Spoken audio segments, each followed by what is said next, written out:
Hello student, this is question number 20. A motorcyclist rides in a horizontal circle along the inner wall of cylindrical chamber of radius r. तो ये कुछ इस तरह से रहेगा cylindrical chamber.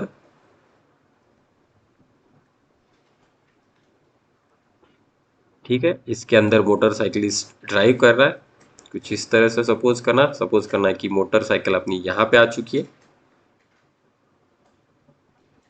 Okay. If the coefficient of friction between the tires and the wall is mu, then the minimum angular speed to prevent him from sliding down. अब देखना अगर ये मिनिमम स्पीड पूछा है कब ये स्लाइडिंग डाउन बिफोर और या फिर to prevent him from the sliding down, तो मतलब यहाँ पे होगा क्या, इस व्हीकल का वेट रहेगा डाउनवर्ड डायरेक्शन और फ्रिक्शनल फोर्स एक्ट करेगा अपवर्ड डायरेक्शन और फ्रिक्शनल फोर्स रहेगा मेरा म्यू इंटू एन.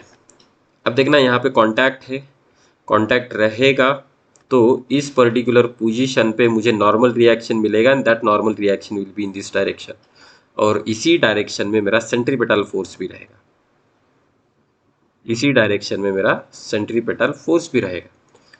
तो अगर ये नीचे नहीं गिरेगा या फिर ये स्लाइड नहीं होना चाहिए तो यहाँ पे क्या होना चाहिए, कम से कम फ्रिक्शनल फोर्स को बैलेंस होना पड़ेगा वेट के साथ. So frictional force is balanced with weight या फिर frictional force must be greater than और इक्वल टू द वेट, तब जाके ये स्लाइड होगा नहीं.